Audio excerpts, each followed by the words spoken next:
Hello everyone and welcome to Children's Storytime. Please like, share, and subscribe for more videos. Today's book is called It's the Great Pumpkin, Charlie Brown.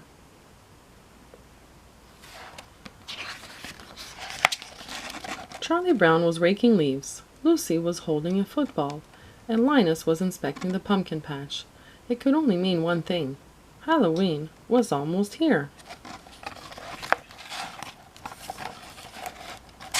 Back inside, Linus started writing his yearly letter to the Great Pumpkin.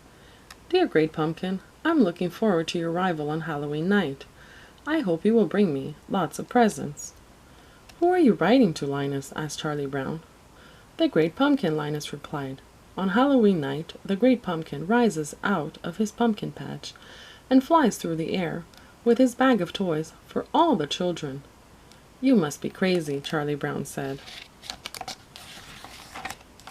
The rest of the Peanuts gang thought that Linus was crazy too, but Charlie Brown's little sister Sally was very interested in the Great Pumpkin, and in Linus.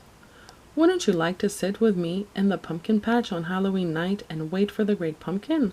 Linus asked. Oh, I'd love to, Linus, replied Sally, batting her eyes. When the mail came, there was a surprise for Charlie Brown.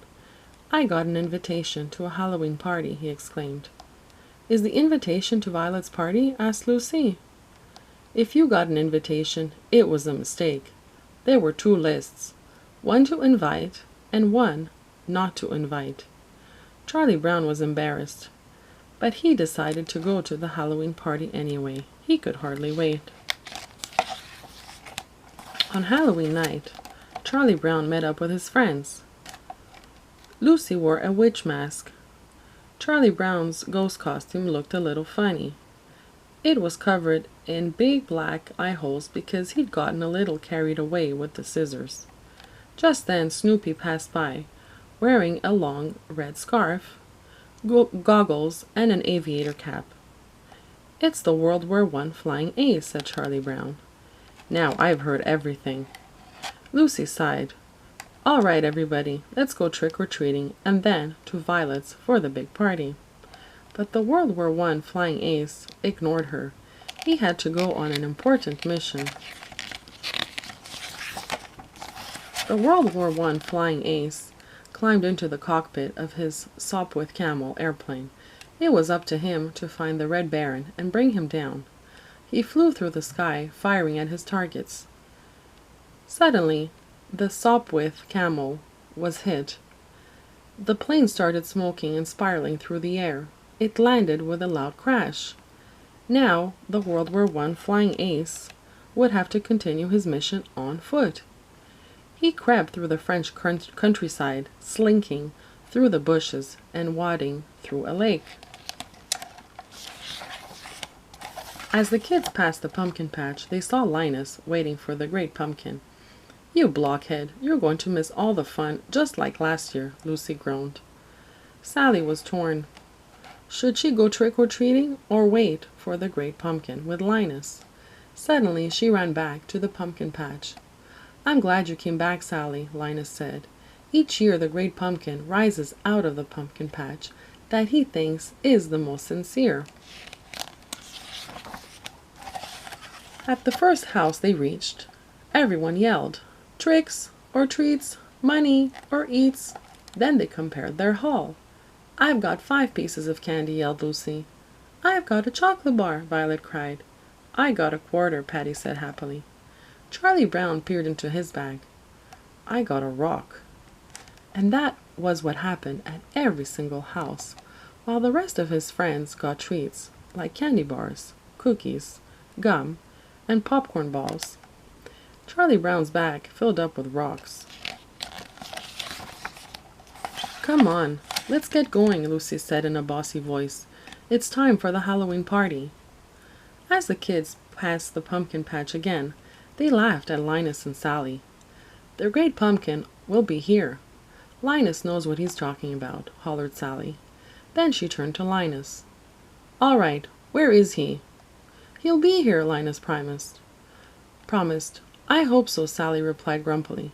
Just think of all the fun we're missing. But at the Halloween party, Charlie Brown didn't think Sally and Linus were missing anything. The other kids wanted him to model for their jack-o'-lantern, so they drew a big pumpkin face on the back of his head. Then the kids bobbed for apples. But when Lucy nabbed an apple, she was disgusted to find the World War I flying ace on the other side of it. "My lips touch dog lips," she howled. "Blah! Ugh!" The World War I flying ace was insulted. He slunk out the door to continue his mission. If anyone had told me I'd be waiting in a pumpkin patch on Halloween night, I'd have said they were crazy, Sally grumbled. Then she and Linus heard a rustling noise. A dark figure appeared before them. "What's that?" Linus exclaimed.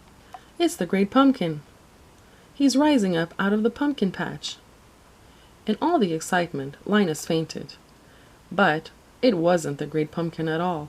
It was the World War I flying ace on his imaginary mission.